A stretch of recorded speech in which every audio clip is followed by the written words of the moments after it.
দর্শক আসসালামু আলাইকুম, সবাইকে স্বাগতম নতুন আরেকটি ভিডিওতে।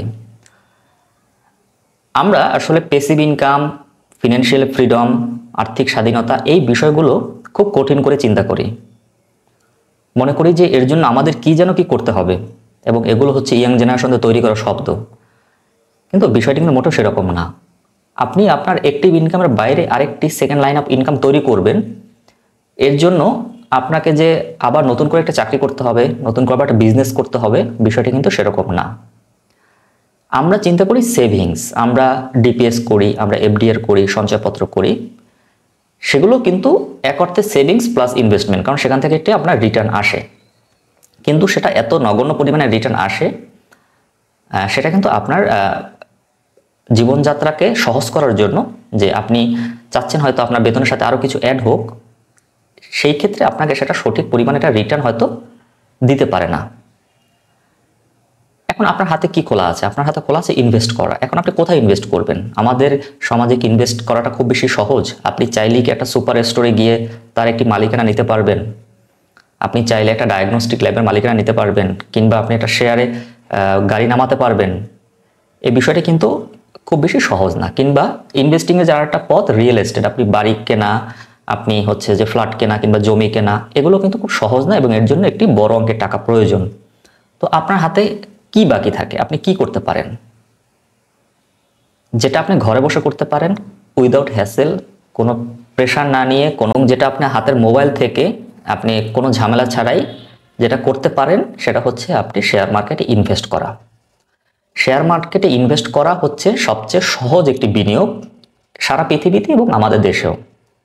আগে যেহেতু পেপারের শেয়ার ছিল, কিন্তু এগুলো অ্যানালগ ছিল, আপনার পেপারের স্টক ছিল, সেগুলো আপনার ফিজিক্যালি গিয়ে হয়তো সেগুলো পারচেস করা লাগতো। কিন্তু এখন কিন্তু আপনি ঘরে বসে মোবাইলের মাধ্যমে শেয়ার কেনাবেচা করতে পারছেন। আপনি দেখতে পারছেন কোন কোম্পানি কেমন ডিভিডেন্ড দিচ্ছে, কারা গ্রো করছে, কোন কোম্পানির সামনে গ্রো করার সম্ভাবনা বেশি, মানে সবকিছু আপনি কিন্তু হাতে যে মোবাইলটি আছে সেখানেই আপনি সবকিছু দেখতে পাচ্ছেন। তো এই যে সহজ পথটা আমরা কেন খুঁজে পাই না? এই সহজ পথটাকে আমরা কেন কঠিন করি? কারণ আমরা অস্থিরতায় সবসময় আক্রান্ত থাকি। আমরা মনে করি যে আসলে শেয়ার বাজার খুব খারাপ জায়গা, এখানে জুয়ারিদের জায়গা, এখানে যে টাকা ইনভেস্ট করে সেই টাকা হারায়।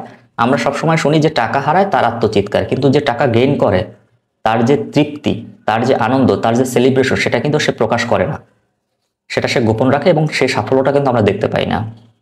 এর জন্য আমরা মনে করি শেয়ার বাজার মানেই হচ্ছে নেগেটিভ একটি জায়গা।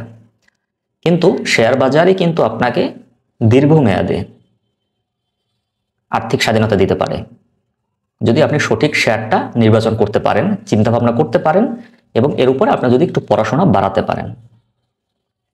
তো আমরা আজকে আরেকটি দেখব, আমাদের ডিএসসিতে লিস্টেড একটি স্টক। এটা বিগত 10 বছরে তার যে পারফরমেন্স, তার উপর ভিত্তি করে আমি আগামী 10 বছরে কতটুকু রিটার্ন আমাকে দিতে পারে, বা আগামী 10 বছরে আমি যদি এখানে একটা পরিকল্পিত ইনভেস্টমেন্টে যাই, আমি সেখান থেকে ফিনান্সিয়াল ফ্রিডম অর্জন করতে পারবো কিনা, এই বিষয়টা আমি স্ক্রিনে দেখাবো। দর্শক, আমরা কম্পিউটার স্ক্রিনে আসলাম, এখানে আমরা দেখব। তার পূর্বে একটা কথা বলি যে আসলে ফিনান্সিয়াল ফ্রিডম এই বিষয়টা কিন্তু আপনি চাইলেই হবে না।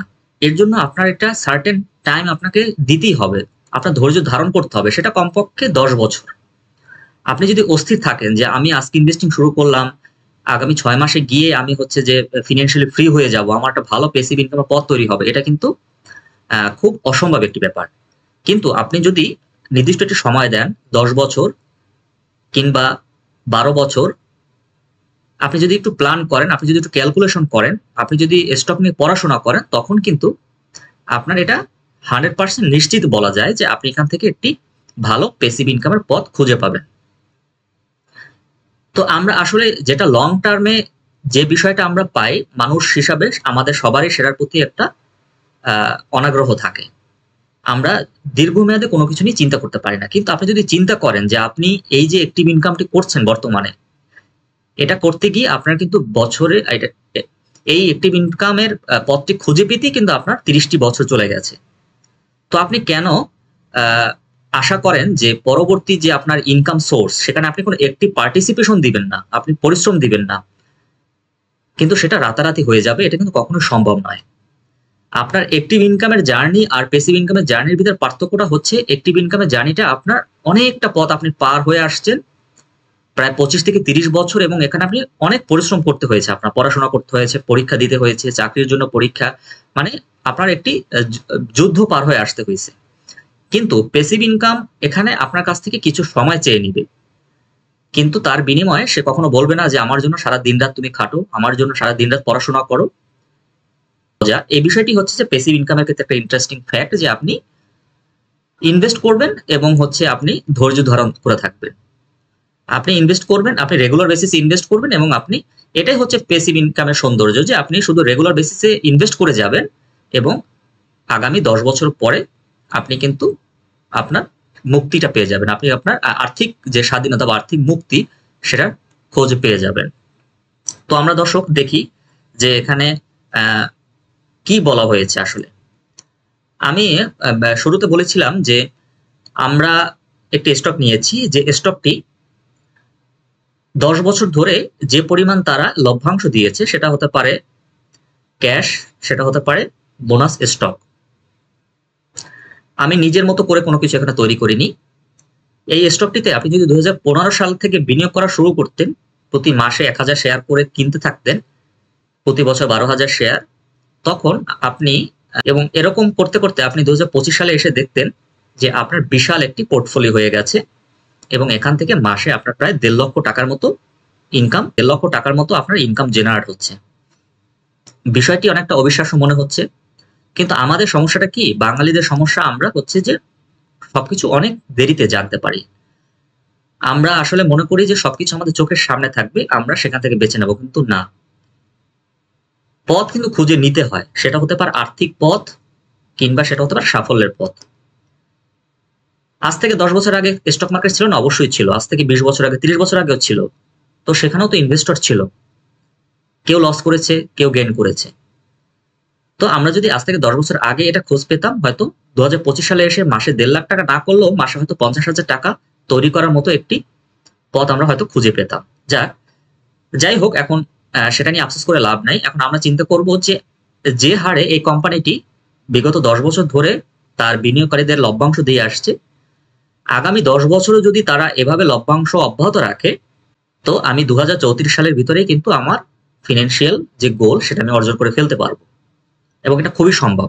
এবং এই কোম্পানিটি কিন্তু আসলে দিন দিন উন্নতি করছে। তার মানে হচ্ছে সে বিগত 10 বছর ধরে যে লভ্যাংশ দিয়েছে, আগামী 10 বছর আশা করা যায় তার লভ্যাংশের পরিমাণ আরো বেশি বৃদ্ধি পাবে। সেক্ষেত্রে হয়তো আপনি 10 বছরের আগেই আপনার ফিনান্সিয়াল ফ্রিডম বা অ্যাচিভমেন্ট পেয়ে যেতে পারেন।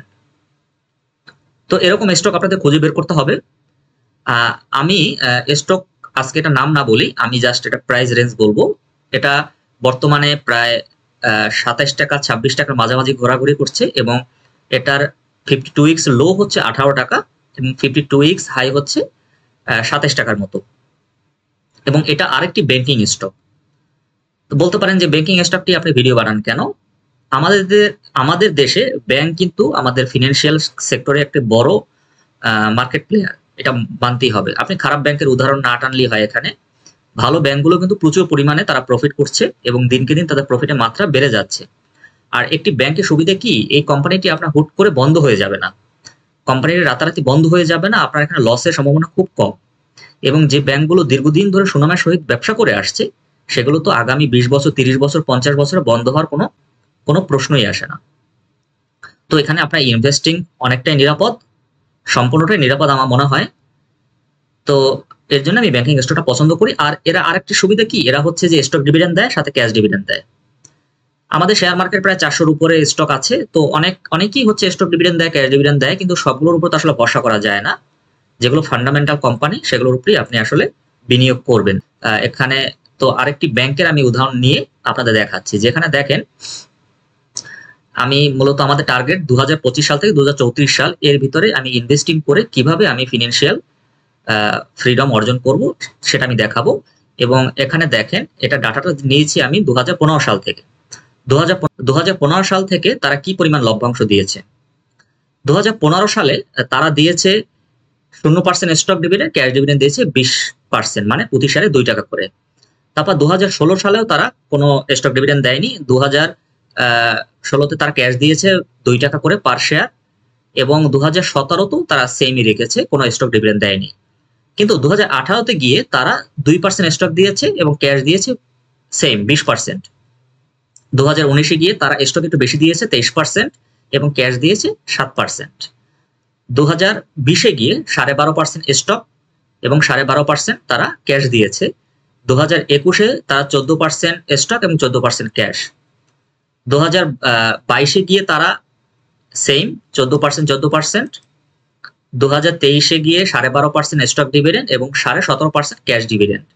কিন্তু 2024-এ তারা সর্বোচ্চ পরিমাণে লভ্যাংশ দিয়েছে, সেটা প্রায় 17.5% হচ্ছে স্টক ডিভিডেন্ড এবং 17.5% ক্যাশ ডিভিডেন্ড।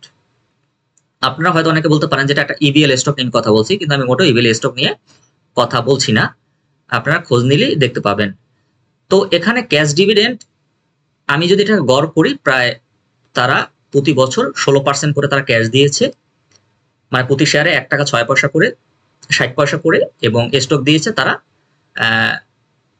প্রায় হচ্ছে 9.5% হচ্ছে স্টক দিয়েছে। আমি সেটাকে রাউন্ড ফিগার 10% ধরেছি, তাহলে 10% তারা এভারেজে হচ্ছে স্টক ডিভিডেন্ড দিয়েছে 10 বছরে এবং ক্যাশ দিয়েছে তারা 16%।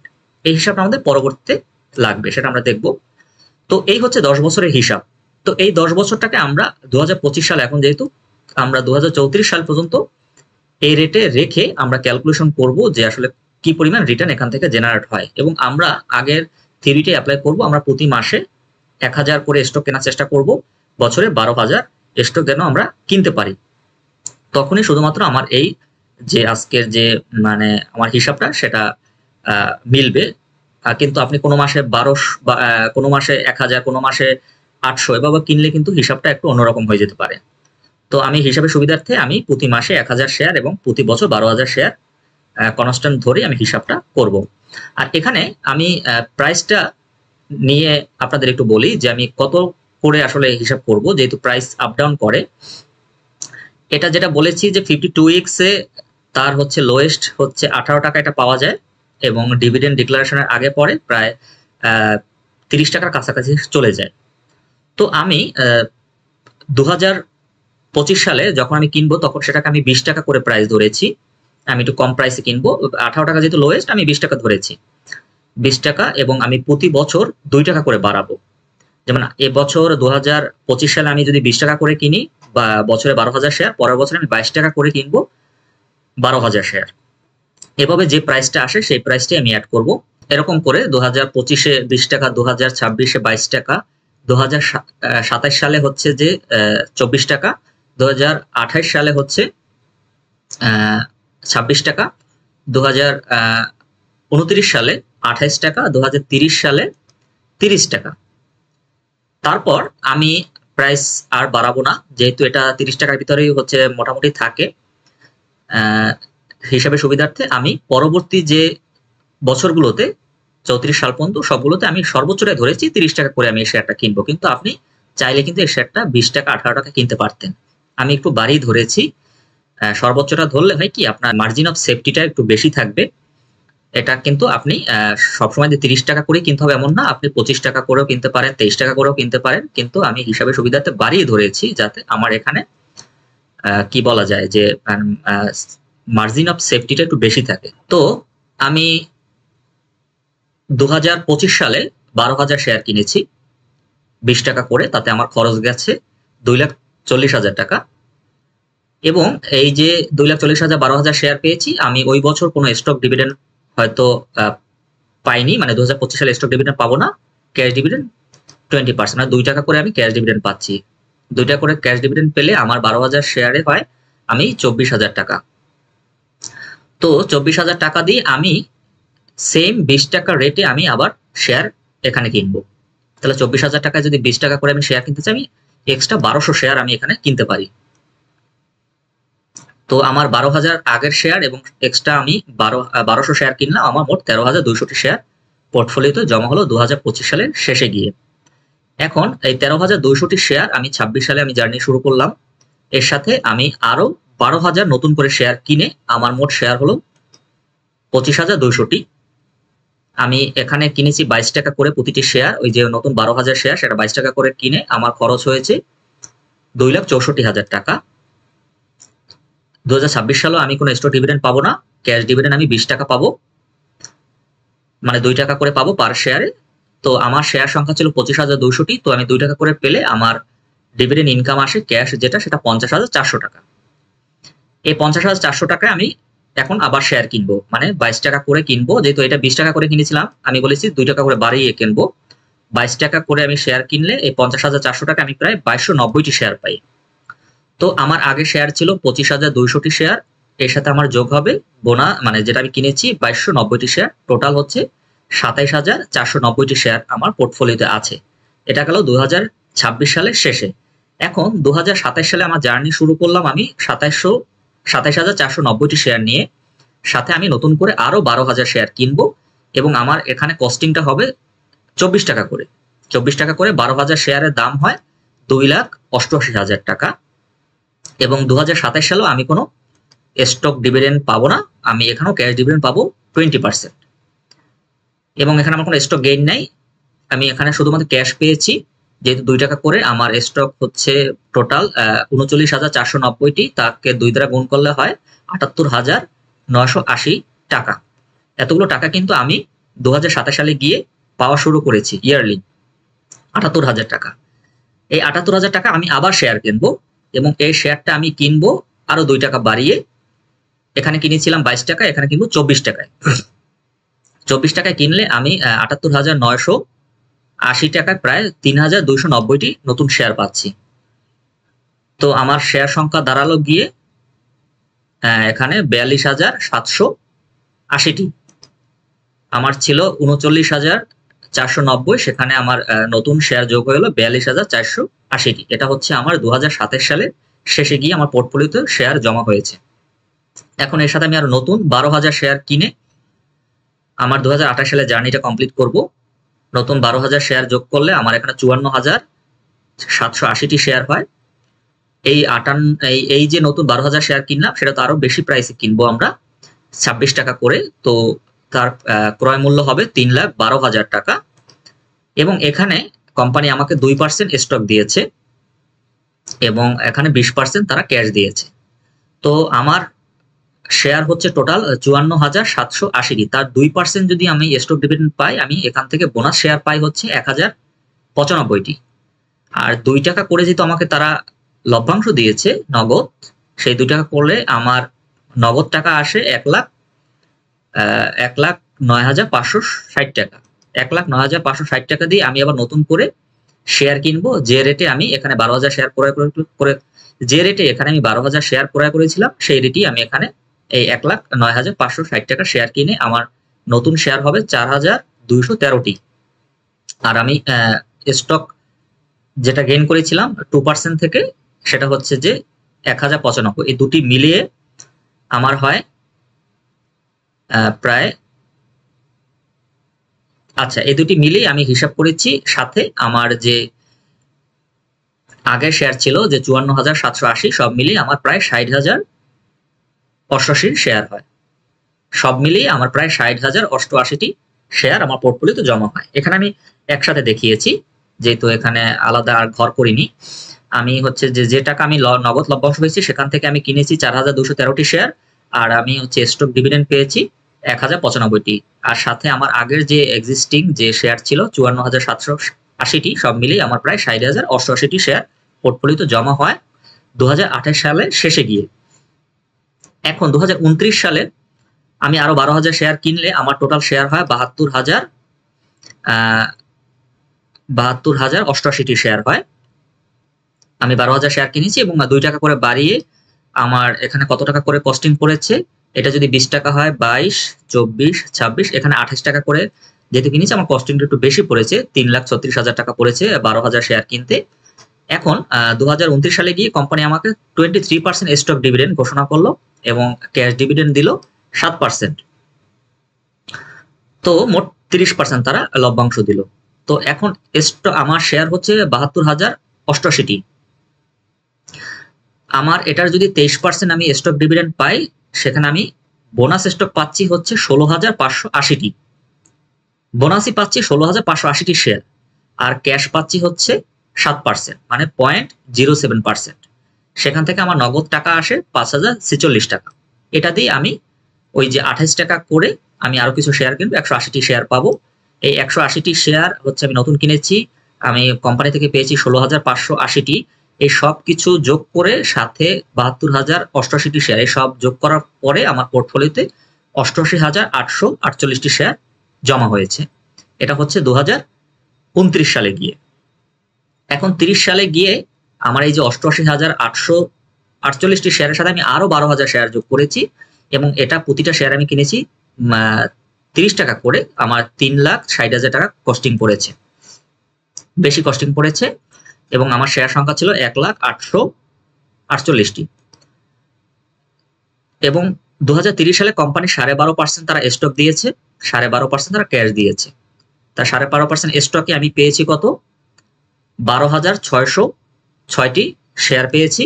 আর 12.5% যে তারা ক্যাশ দিয়েছে সেখানে আমি প্রায় 1,26,060 টাকা ক্যাশ পেয়েছি। তো এই ক্যাশ টাকা দিয়ে আমি নতুন করে আবার 30 টাকা মূল্যের শেয়ার কিনে আমি পোর্টফোলিওতে যোগ করব। তো 30 টাকা করে কিনলে আমার 4,202টি শেয়ার আমি এখান থেকে পাই।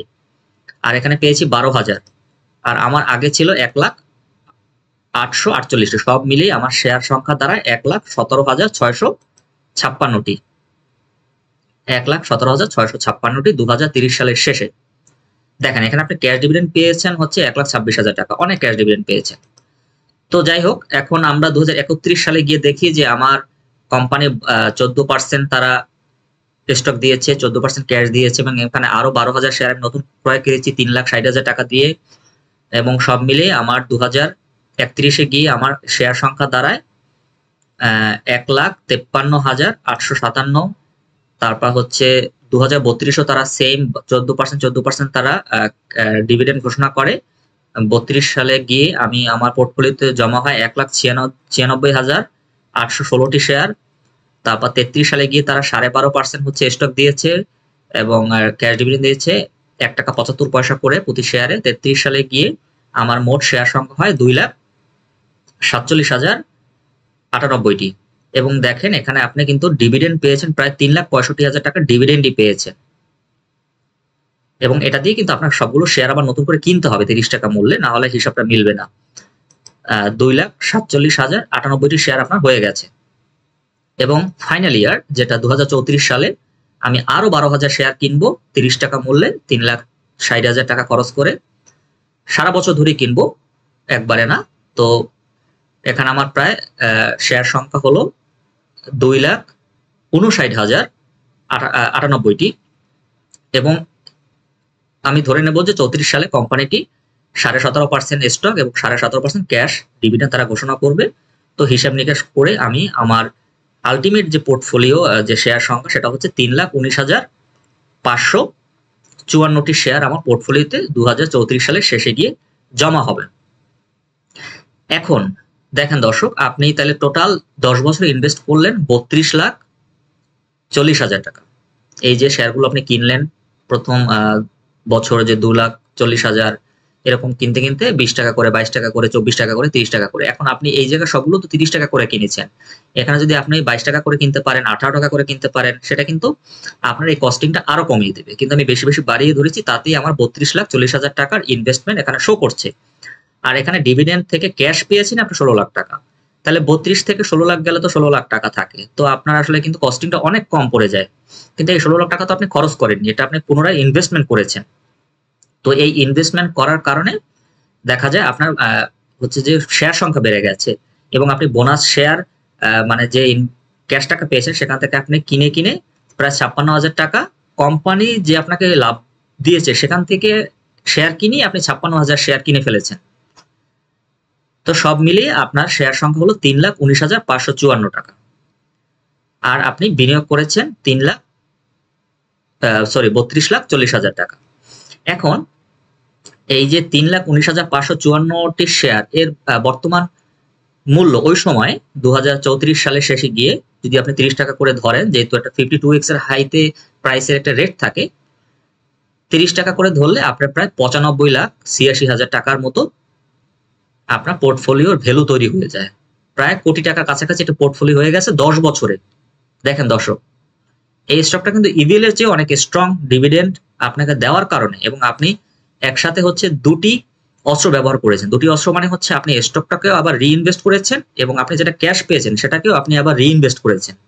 এটাকে বলা হয় ড্রিপ স্ট্র্যাটেজি, মানে ডিভিডেন্ড রিইনভেস্টমেন্ট প্ল্যান করেছেন আপনি। এখানে শুধু ক্যাশ ডিভিডেন্ডটা আপনি চাইলে খরচ করে ফেলতে পারতেন, কিন্তু আপনি এখান থেকে ক্যাশ ডিভিডেন্ড দিয়ে আবার নতুন করে শেয়ার কিনেছেন। আর স্টক ডিভিডেন্ড প্রথম 3 বছর তো তারা দেয়নি, পরবর্তী বছর যারা দিয়েছে সেগুলো আপনি পুনরায় ইনভেস্ট করেছেন, সেগুলো বিক্রি করে দেননি। তো এই মানে দুটি অস্ত্র একসাথে আপনি প্রয়োগ করার কারণে আপনার কিন্তু পোর্টফোলিওটা একটা ম্যাজিক্যাল পোর্টফোলিও তৈরি হয়ে গেছে।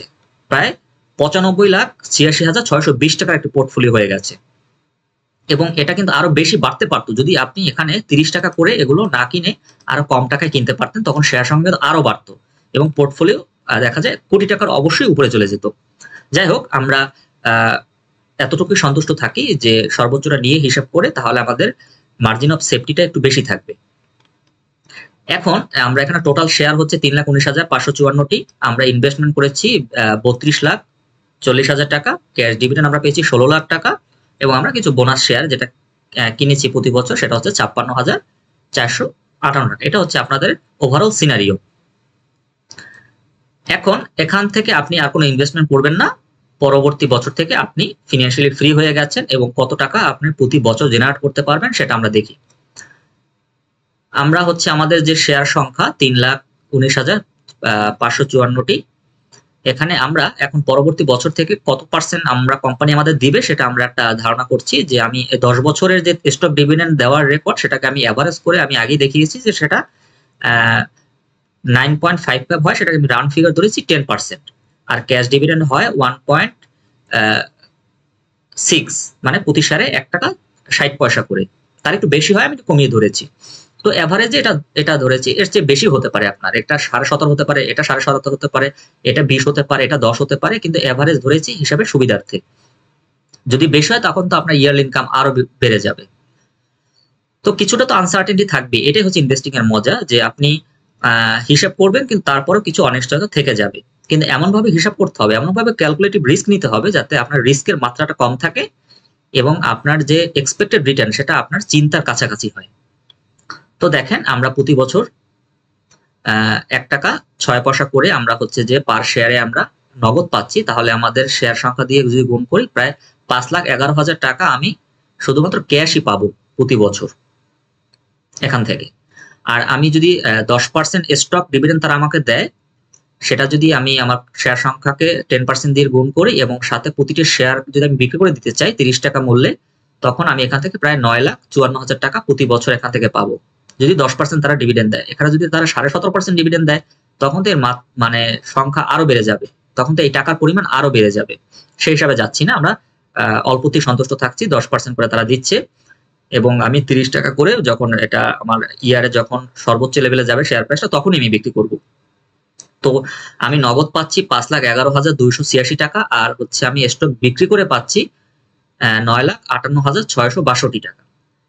তো এই দুটি আপনি যোগ করলে আপনার ইয়ারলি আপনার যে ভ্যালুটা আসে সেটা হচ্ছে 14,69,948 টাকা।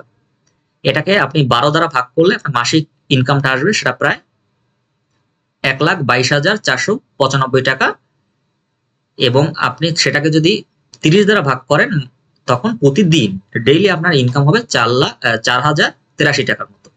এগুলো তো আপনার হচ্ছে একটা আনুমানিক হিসাব। আপনার এখানে তারা যে বিগত 10 বছরে যে ডিভিডেন্ড দিয়েছে, আগামী 10 বছর তার চেয়ে কমও দিতে পারে, বেশি দিতে পারে, কিন্তু আমরা এটাকে ধরেই আমরা হিসাব করেছি এবং আশা করছি কোম্পানিটি যেহেতু একটা গ্রোয়িং কোম্পানি, গ্রোয়িং ব্যাংক, তারা কিন্তু ডিভিডেন্ডের পরিমাণ কমাবে না, বরং দিনকে দিন আগামী বছরগুলোতে তারা বাড়িয়ে যাবে। হিসাব ধরে আমরা এটা করেছি। তো 1,22,000 টাকা, এখানে আপনার যদি 1 লাখ টাকাও হয়, কিংবা আপনি যদি এখানে কস্টিংটা আরো কমিয়ে ফেলতে পারেন, এখানে কিন্তু আপনার 1.5 লাখ টাকার উপরে চলে যাবে আপনার মান্থলি ইনকাম। তো দেখেন, মাত্র 10 বছরে প্রতি মাসে মাত্র 1000টি শেয়ার ক্রয় করার মাধ্যমে আপনি কিন্তু খুব সহজে, আপনার এখানে খুব হিসাব নিকাশ করার কিছু নাই, চিন্তা ভাবনার কিছু নাই, আপনি শুধু ইনভেস্টিং করে যেতে থাকবেন এবং প্রতি বছর লভ্যাংশ যেটা পাবেন সেটা দিয়ে আপনি নতুন করে শেয়ার কিনবেন, স্টক ডিভিডেন্ড যেটা পাবেন সেটা তো আপনার পোর্টফোলিওতে থাকবেই, এবং দেখা যাবে যে আপনি আপনার যে কস্টিং, আপনি প্রতি বছর যে কিনেছেন 20 টাকা, 22 টাকা, 25 টাকা, 26 টাকা, 28 টাকা, সেটা যদি আপনি এখন ক্যালকুলেশন করে দেখেন, বর্তমান যে পোর্টফোলিও তার যে ভ্যালু সেটা দিয়ে শেয়ার সংখ্যাকে ভাগ করে আপনার প্রায় প্রতিটি শেয়ারের মূল্য 14 থেকে 15 টাকার মধ্যে পড়ে। তো এখানে আপনার ক্যাপিটাল গেইনের একটা সুযোগ আছে। আর এই শেয়ারগুলো, ব্যাংকিং স্টকগুলো খুব আন্ডার ভ্যালুড স্টক। এটা যে কোনো সময় তার যে অ্যাপ্রোপ্রিয়েট যে প্রাইস সেখানে পৌঁছে যেতে পারে বা তার চেয়ে বেশি হতে পারে। তখন কিন্তু আপনি একটি 100%-এর বেশি আপনি ক্যাপিটাল গেইন অর্জনের সুযোগ পেয়ে যেতে পারেন। এই 95 লাখ টাকা আপনার কিন্তু এটা দ্বিগুণ হয়ে যেতে পারে যে কোনো সময়। তখন আপনি যদি এটা এনক্যাশ করতে পারেন, এটা হবে আপনার জীবনে একটা বড় সফলতা এবং বড় অ্যাচিভমেন্ট, যে আমি কোটি টাকার উপরে মানে পোর্টফোলিও থেকে এনক্যাশ করেছি, 100% আপনি ক্যাপিটাল গেইন করেছেন। আর এই সব হিসাবগুলো আমি ধরেছি যে ট্যাক্স বাদ না দিয়ে, ট্যাক্স সহ ধরেছি। তো ট্যাক্স এখান থেকে যখন ডিডাকশন হবে কিছু টাকা কমবে, সেটা তো সবার ক্ষেত্রেই প্রযোজ্য। তো দর্শক জানাবেন যে কেমন লাগলো হিসাব, এবং কোনো ভুল থাকলে আপনারা বলবেন, কারণ ছোট ছোট হিসাব তো ভুল হওয়াটাই স্বাভাবিক। পরবর্তীতে আমি সেই ভুলগুলো কারেকশন করার চেষ্টা করব। এটা জাস্ট একটা অ্যাজাম্পশন, আমি আপনাদের একটাই যে কিনতে হবে সেটা কখনোই আমি রেকমেন্ড করব না। হবে আমি জাস্ট আপনাদের ক্যালকুলেশন করে ধারণা দিচ্ছি যে আপনি কিভাবে ক্যালকুলেশন করবেন। এই সব হিসাব নিকাশ কিন্তু আপনি ডিএসসি ওয়েবসাইটে পাবেন, যে প্রতিটা শেয়ার বা প্রতিটা স্টক তারা বিগত 10 বছরে 15 বছরে কত % ডিভিডেন্ড দিয়েছে, সেই হিসাবগুলো কিন্তু আপনারা ডিএসসি ওয়েবসাইটে পাবেন। এগুলো সব পাবলিক ইনফরমেশন। এগুলো হিসাব করে আপনাদের সুবিধার জন্য আমি এখানে উপস্থাপন করেছি। আমি কোনো বাই সেলের কিন্তু এখানে কোনো রিকমেন্ডেশন বা সুপারিশ করছি না। আপনারা এই ভুলটা কখনোই করবেন না, এবং আপনারা এটাকে অন্ধভাবে অনুসরণ করার কিছু নাই। আপনারা যতদিন না নিজেরা ক্যালকুলেশন করতে পারবেন, নিজেরা হিসাব নিকাশ করতে পারবেন, ততদিন আপনারা কোনো ইনভেস্টিং এ যাবেন না। আর আপনারা অল্প অল্প করে ইনভেস্টিং করে বিষয়গুলো বোঝার চেষ্টা করুন, এবং দেখা যাবে যে আপনি অল্প টাকা ইনভেস্ট করে যে ভুলটা করছেন, বেশি টাকা ইনভেস্ট করে সেই ভুলটা করলে আপনার কিন্তু ইনভেস্টিং এর আগ্রহটা হারিয়ে যাবে। আর আপনি যখন শিখতে শুরু করবেন, তখন কিন্তু আপনার ভিতরে ইনভেস্টিং এর ক্ষুধাটা বেড়ে যাবে, এবং আপনি প্রতিদিন দেখা যায় নতুন নতুন কিছু শিখতে পারবেন, এবং আপনার সামনে অনেক পথ খুলে যাবে। আপনি তখন স্বাভাবিক যে চিন্তা ভাবনা করি আমরা যে অল্প আমাদের 20,000 টাকা 10,000 টাকা আমরা প্যাসিভ ইনকাম করব, সেই চিন্তা থেকে বের হয়ে আপনি বড় কিছু অর্জন করার জন্য হয়তো তখন প্রস্তুত হয়ে যাবেন, এবং সেই অনুযায়ী আপনি ইনভেস্টিং করতে থাকবেন। তো এটাই হচ্ছে মেসেজ, যে লার্নিং পারপাসে আমি এই ভিডিওটি বানিয়েছি, কোনো ধরনের বাই সেল করার উদ্দেশ্যে আমি এটা বানাইনি। অনেকে আমাকে মেসেজ দেন যে আপনার সাথে কথা বলবো, আপনি আমাকে কিভাবে সহযোগিতা করবেন। এই মেসেজগুলো আমি কখনো আপনাদেরকে হেল্প করতে পারবো না, কারণ আমি কখনো বাই সেল করার জন্য কাউকে আমি কথা দিতে পারবো না, আর সেটা করবো না। আপনার নিজের বিচার বুদ্ধি, নিজের উইজডম, নিজের এডুকেশন সবকিছু মিলিয়ে আপনার ইনভেস্টিং এ আসতে হবে, তখনই আপনি আপনার কাঙ্ক্ষিত লক্ষ্যটা অর্জন করতে পারবেন।